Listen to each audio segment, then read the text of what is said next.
ఏడాదికో వైవిధ్యం, ఏకదంతుని రూప నేపథ్యం, 70 అడుగుల ఎత్తైన ఖైరతాబాద్ మహాగణపతి విశేషాలు. బుడమేరుకు సంబంధించి కూడా మీరన్నీ పూర్తిగా అవాస్తవాలే ప్రజలకు చెబుతూ వచ్చారు. నిన్నటి నుంచి కూడా చెబుతూనే ఉన్నారు. 2014 నుంచి 19 వరకు మీరు అధికారంలో ఉన్నారు కదా, మీరు అధికారంలో ఉండిన సమయంలో దాని విస్తరణ పనులు లేదా ఆధునీకరణ పనులు ఎందుకు చేపట్టలేదని అడుగుతున్నాం. 2014 నుంచి 2009కి వెనక్కి వెళితే కేవలం వైఎస్ఆర్ గారు 3 నెలల కాలమే పరిపాలిస్తే ఆ 3 నెలల తర్వాత ఈ రోజున మీ పార్ట్నర్ అయిన కిరణ్ కుమార్ రెడ్డి ఆ రోజు ముఖ్యమంత్రిగా ఉంటే అప్పుడు ఆధునీకరణ కార్యక్రమాలు జరగలేదు. కేవలం 2019 నుంచి 24 వరకు మాత్రమే అధికారంలో ఉన్న జగన్మోహన్ రెడ్డి గారి మీద ఆ నిందన వేయటానికి నువ్వు తహతహలాడుతున్నావు. ఆధునీకరణ పనులకు సంబంధించి అక్కడ భూసేకరణకు సంబంధించి సమస్యలు ఉన్నమాట వాస్తవం కాదా? ఆ భూసేకరణకు భూములు ఇవ్వాల్సినటువంటి వాళ్ళు మేము ఇవ్వమని అడ్డం తిరిగినటువంటి రైతులు ఏ పార్టీ వాళ్ళో మీకు తెలియదా? అందాక ఎందుకు బుడమేరుకు సంబంధించిన ఛానల్లో కృష్ణానదిలోకి కలపడానికి మధ్యలో active power point ABN Radhakrishna గారిది కాదా? ఏబిఎన్ రాధాకృష్ణ గారికి సంబంధించిన పవర్ ప్రాజెక్ట్ని అక్కడి నుంచి తీసివేయాల్సి వస్తుందని మీరు 2019 నుంచి 14 వరకు 14 నుంచి 19 వరకు ఆధునీకరణ పనులను పక్కన పెట్టిన మాట వాస్తవం కాదా?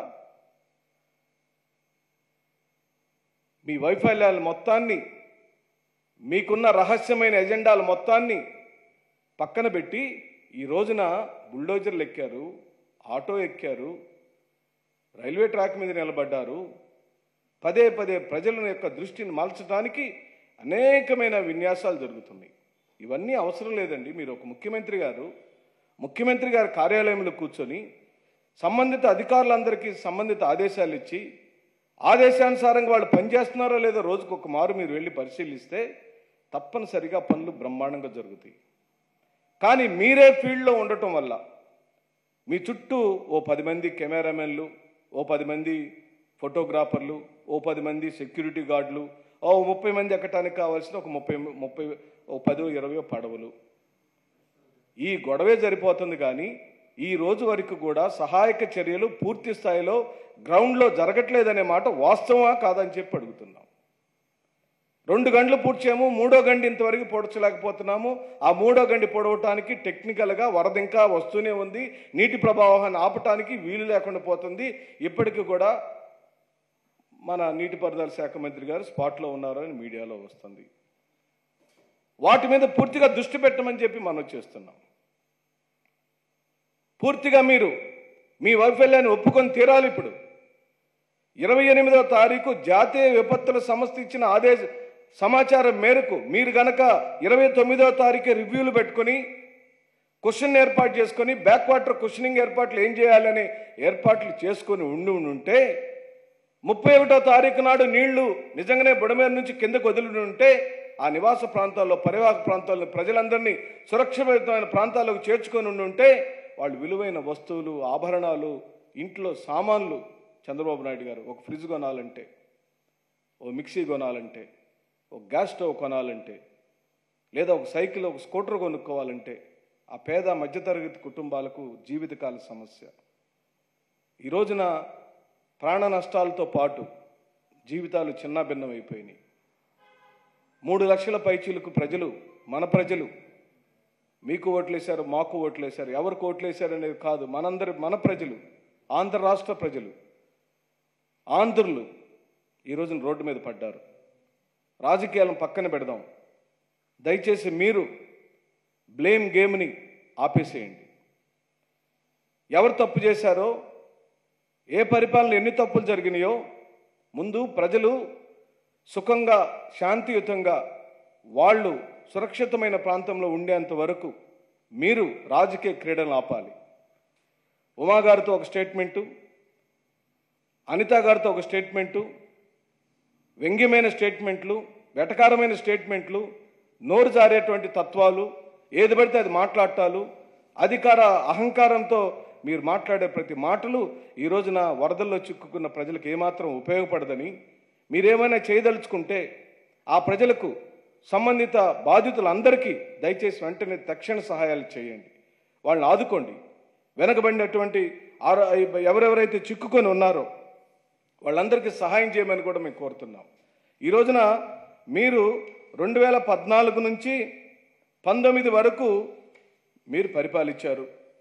2014 నుంచి 19 వరకు మీ హయాంలో ఎందుకు పనులు సాగలేదు? మరి మీరే అధికారంలో ఉన్నారు కదా, ఎందుకు సాగలేదంటే అక్కడ రాధాకృష్ణ గారి power point active power project అండి.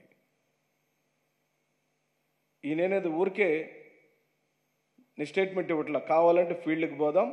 ఏబిఎన్ రాధాకృష్ణ గారికి సంబంధించిన యాక్టివ్ పవర్ ప్రాజెక్టు అక్కడ ఉంది. అందుకని ఆధునీకరణ పనులను అడ్డుకుంటూనే వచ్చారు. మేము కేవలం 2019 నుంచి అధికారంలోకి వచ్చాం. ప్రాక్టికల్గా ఉన్న సమస్యలు మాకు తెలుసు, మీకు తెలుసు. కానీ వాటిని మభ్యపెట్టి ఈ రోజున గుడ్డగాల్చి నెత్తినేసే కార్యక్రమం జరుగుతుందని, ఈ రోజున మాకు చిత్తశుద్ధి ఉంది.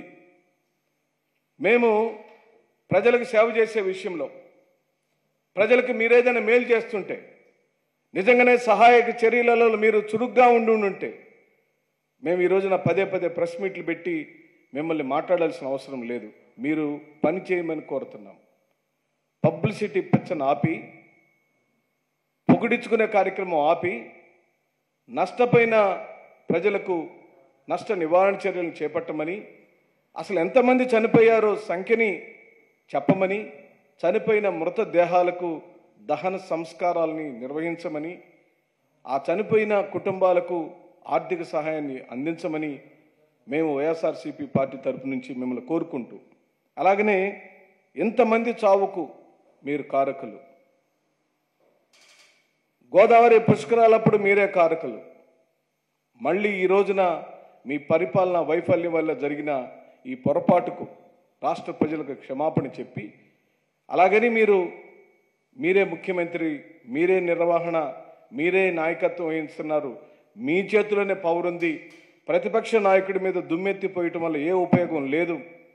ప్రతిపక్ష నాయకుడి యొక్క వ్యక్తిగత హననం, ఆయన వ్యక్తిత్వ హననం చేయటం వల్ల మీకు ఏ ఉపయోగం లేదు.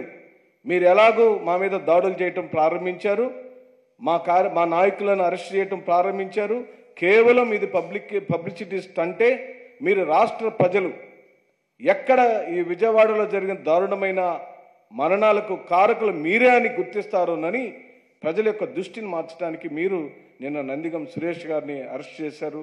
ఆ విధమైన రాజకీయ కక్షని మీరు తీర్చుకుంటున్నారు. అయినప్పటికీ మాకేమీ భయం లేదు. చంద్రబాబు నాయుడు గారు మేము భయపడే రకాలు కాదు. మేము సోనియా గాంధీ అధికారంలో ఉండినప్పుడు, సోనియా గాంధీ దేశంలోనే పవర్ఫుల్ మహిళగా ఉన్నప్పుడు, సోనియా గాంధీకి ఎదురు తిరిగిన వాడు జగన్మోహన్ రెడ్డి గారు. జగన్మోహన్ రెడ్డి గారు రాజకీయ ప్రయాణం అంతా మీరు గమనిస్తే ఆయన నమ్మిన సిద్ధాంతం కోసం, ఈ రాష్ట్ర ప్రజల యొక్క మేళ్ల కోసం ఏ ఒక్క రోజున కూడా పారిపోయిన దాఖలాలు లేవు. మీరు రాసుకోవచ్చు, మీరు ఆనందపడవచ్చు, మీ యూట్యూబ్ ఛానల్లో చెప్పుకోవచ్చు. అసహ్యమైన కార్యక్రమం ఏంటంటే అండి, టెలివిజన్ ఛానల్స్లో కూర్చున్న యాంకర్స్గా వ్యవహరించే యాంకర్స్ కూడా జగన్మోహన్ రెడ్డి గారి గురించి మాట్లాడుతున్నారండి.